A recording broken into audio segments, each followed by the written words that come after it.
Welcome to 5 minute videos. கடந்த 21ஆம் தேதி பெங்களூர்ல ஒரு கொடூரமான விஷயத்தை கண்டுபிடிச்சாங்க பெங்களூர் போலீஸ். அப்படி என்ன கண்டுபிடிச்சிருக்காங்கன்னா, ஒரு பூட்டப்பட்ட வீட்டோட ஃப்ரிட்ஜுக்குள்ள இருந்து பல்வேறு துண்டுகளா வெட்டப்பட்ட ஒரு பெண்ணோட உடல் பாகங்களை கண்டுபிடிச்சிருக்காங்க பெங்களூர் போலீஸ். இந்த கொடூரமான நிகழ்வை பத்தி தான் இந்த வீடியோல நாம பார்க்க போறோம்.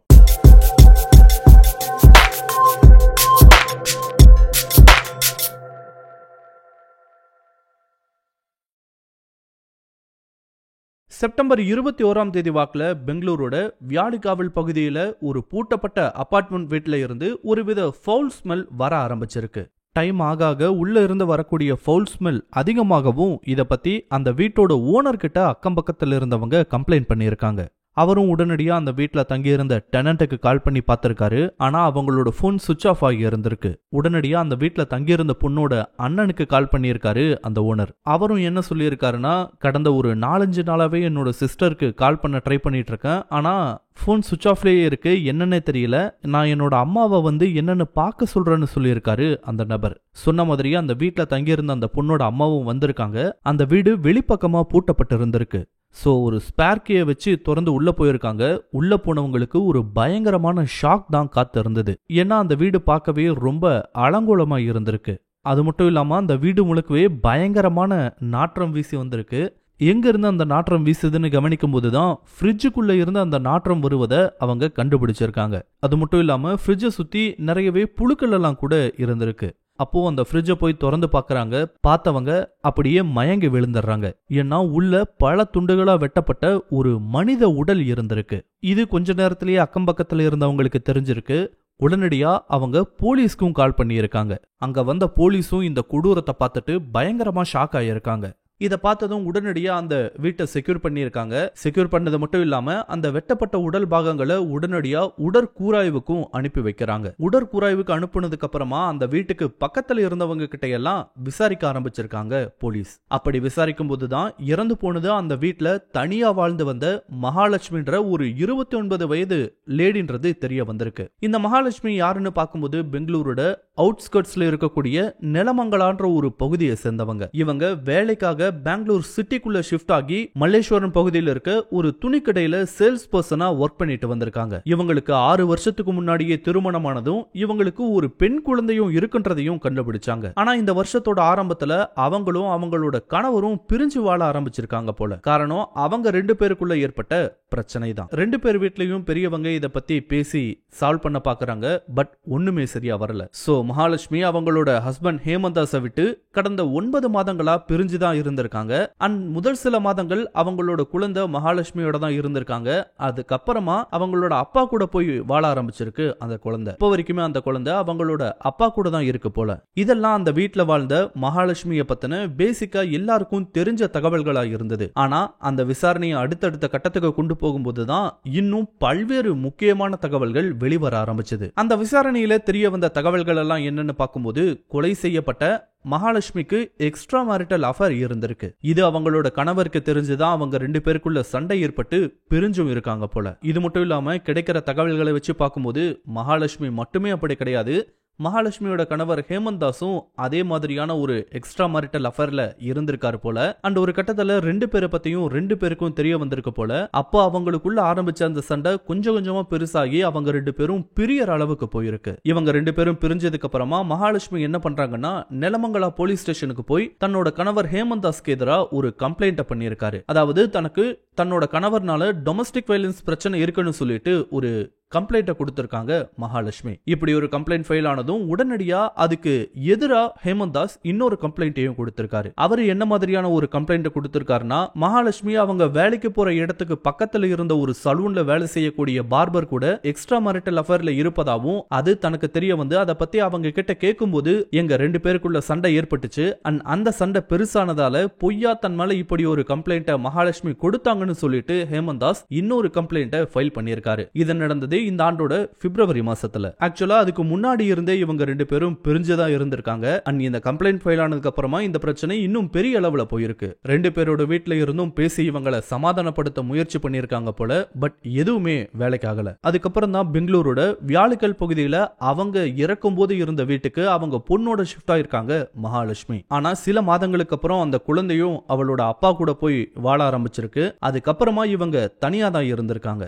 மகாலட்சுமி அவங்களோட ஃபேமிலி கூட டச்லயே தான் இருந்திருக்காங்க. கடந்த 9 மாதங்கள்ல அவங்களோட அம்மா ஹஸ்பண்ட் கூட மகாலட்சுமியை சேர்ந்து வாழ பலமுறை அட்வைஸ் பண்ணியிருக்காங்க போல. அதை கேட்டு கொஞ்சம் அவங்களுக்குள்ள மனமாற்றம் ஏற்பட்டிருக்கு.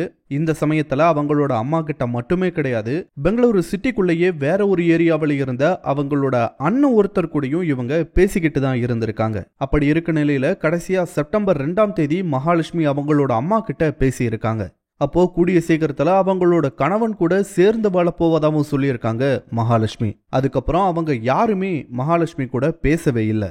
இப்படி இந்த கேஸ் பத்தின விசாரணை ஒரு பக்கம் போய்கிட்டே இருக்கு. அந்த சமயத்துல தான் உடற்கூராய்வு அறிக்கையும் போலீஸ் கையில கிடைச்சிருக்கு. அந்த உடற்கூராய்வு அறிக்கையில என்ன சொல்லப்பட்டிருந்துச்சுன்னா, மகாலட்சுமி 15 நாளுக்கு முன்னாடியே கொலை செய்யப்பட்டு துண்டு துண்டா வெட்டப்பட்டு அந்த ஃப்ரிட்ஜில் வைக்கப்பட்டிருக்கலான்ற ஒரு தகவலை சொல்லி இருந்தாங்க. சோ இதை வச்சு பார்க்கும்போது போலீஸ்க்கு கிடைச்ச தகவல்கள் எல்லாம் கரெக்டா அலைன் ஆகி வந்தது. கடைசியா அவங்க அம்மா கூட பேசின நாள் செப்டம்பர் 2. அவங்களோட வெட்டப்பட்ட உடல் கண்டுபிடிக்கப்பட்ட நாள்ன்றது செப்டம்பர் 21. அண்ட் இதை வச்சு பார்க்கும்போது செப்டம்பர் 5 இல்லைன்னா 6ஆம் தேதி அன்னைக்கு அவங்க கொலை செய்யப்பட்டிருக்கலான்றதையும் போலீஸ் கெஸ் பண்ணி இருந்தாங்க.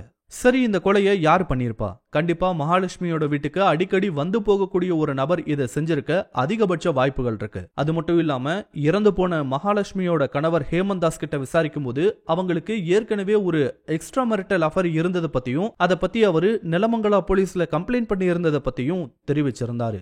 சோ ஒருவேளை அந்த நபர் இந்த கொலையை பண்ணிருக்கலான்ற ஒரு கோணத்துல போலீஸ் விசாரிக்க ஆரம்பிச்சாங்க. இந்த ஒரு கேஸ் சம்பந்தமா போலீஸ்க்கு இருந்த ஒரு பெரிய பிரச்சனையே அந்த டைம் கேப் தான். 15 நாள் டைம்ன்றது உண்மையாவே ஒரு பெரிய டைம் பீரியட். இதுக்குள்ள அந்த கொலையை பண்ணவன் இந்தியாவோட எந்த மூலைக்கு வேணா போயிருக்க வாய்ப்புகள் அதிகமாவே இருக்கு. இது மட்டும் இல்லாம மகாலட்சுமி கொல்லப்பட்ட அந்த வீட்டை சுற்றி பெருசா சிசிடிவி கேமராஸும் இல்ல போல. சோ அதன் மூலமாவும் எந்த விதமான க்ளூஸையும் போலீஸ்னால கண்டுபிடிக்க முடியாம போகுது. பெங்களூரு மாதிரியான ஒரு பெரிய மெட்ரோ சிட்டிக்கு டெய்லியும் வந்து போகக்கூடிய மைக்ரண்ட் ஒர்க்கர்ஸோட எண்ணிக்கை ரொம்பவே அதிகம். அப்படி இருக்கும்போது 15 நாளுக்கு முன்னாடி தப்பிச்சு போன ஒரு சஸ்பெக்ட கண்டுபிடிக்கிறது கண்டிப்பா ஒரு சவாலான வேலை தான். இறந்து போன மகாலட்சுமியோட கணவர் சொன்ன மாதிரி அவங்க வேலை செஞ்சுட்டு வந்த ஏரியாவுல ஒரு சலூன்ல இருந்த பார்பர் கூட தான் அவங்களுக்கு அஃபர் ஏற்பட்டதா சொல்லியிருக்காரு. சோ அத ஒரு லீடா வச்சு க்ளூஸ் ஏதாவது கிடைக்குதான்னு போலீஸ் தேட ஆரம்பிச்சிருக்காங்க.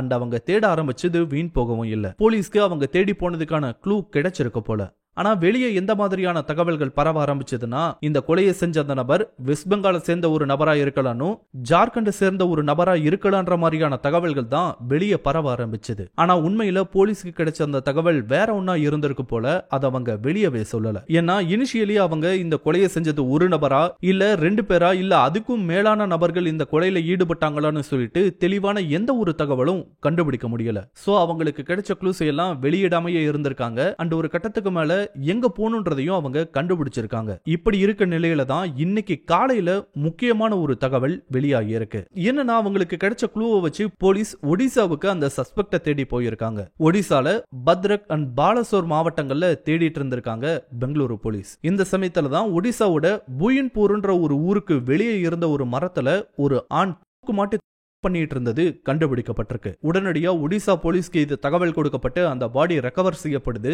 அப்போ அவரோட பாக்கெட்ல ஒரு நோட்டை ஒடிசா போலீஸ் கண்டுபிடிச்சிருக்காங்க. அந்த நோட்ல என்ன எழுதப்பட்டிருக்குன்னா, பெங்களூர்ல மகாலட்சுமி அவர் தான் கொன்னாருன்ற ஒரு தகவல் அந்த நோட்ல எழுதப்பட்டிருந்திருக்கு. இப்படி ஒரு லெட்டர் கிடைக்கவும் உடனடியா பெங்களூர் போலீஸ் ஒடிசா போலீஸை கான்டாக்ட் பண்ணியிருக்காங்க. ஏற்கனவே இந்த கேஸ்ல சஸ்பெக்ட தேடி ஒடிசாவுக்கு ஒரு டீம் போயிருந்ததால அவங்களுக்கு தகவல் கொடுக்கப்பட்டிருக்கு. அவங்க போய் அந்த நியூஸ் எல்லாம் கன்ஃபார்ம் பண்ணியிருக்காங்க. அந்த கொலையை பண்ணது 30 வயதான முக்தி ரஞ்சன் ராய் என்ற ஒடிசாவை சேர்ந்த ஒரு நபர். மகாலட்சுமியை கொலை செஞ்சதுக்கு அப்புறமா அந்த நபர் ஒடிசாவில் இருக்க தன்னோட சொந்த ஊருக்கு தப்பிச்சு போயிருக்காரு போல. 2 வாரம் கிட்ட இது சம்பந்தமா எந்த ஒரு தகவலும் தெரிய வரல. பட் 21ஆம் தேதி தான் மகாலட்சுமியோட சடலம் அவங்க தனியா இருந்த அந்த வீட்டு ஃப்ரிட்ஜ்ல பல துண்டுகளா கண்டுபிடிக்கப்பட்டிருக்கின்ற தகவல் நாடு பூராவும் பேசுபொருளா இருக்கு. இந்த செய்தி வெளியே வந்ததும் தன்னை தேடி கண்டிப்பா போலீஸ் வரும்னு பயந்த முக்திரஞ்சன் அந்த பயத்தினாலேயே பண்ணி இறந்து போயிருக்காரு. இதை வச்சு பார்க்கும்போது இவர் மட்டுமே மகாலட்சுமியை கொண்டு இருக்க நிலையில இந்த கேஸ் ஆல்மோஸ்ட் முடிஞ்சதுன்னே சொல்றாங்க. இவர் இறந்து போறதுக்கு முன்னாடி அவரோட அண்ணன் கிட்ட அவர் செஞ்ச கொலைய பத்தி சொல்லியிருக்காரு. அது மட்டும் இல்லாம அவர் கொலை பண்ணதுக்கான காரணமா என்ன சொல்லியிருக்காருன்னா, மகாலட்சுமி தன்னை தொடர்ந்து பிளாக்மெயில் பண்ணி பணம் பறிக்க ஆரம்பிச்சதாவும், இதனால தனக்கு பண பற்றாக்குறை ஏற்பட்டதாவும், ஒரு கட்டத்துக்கு மேல இதை பொறுத்துக்க முடியாம கோபத்துல கொலை பண்ணிட்டதாவும் இறப்பதற்கு முன்னாடி அவரோட அண்ணன் கிட்ட சொல்லியிருக்காரு ரே. இருந்தாலும் இந்த கொலையில வேற யாராவது சம்பந்தப்பட்டிருக்காங்களான்னு போலீஸ் விசாரிக்க வாய்ப்பு இருக்கு.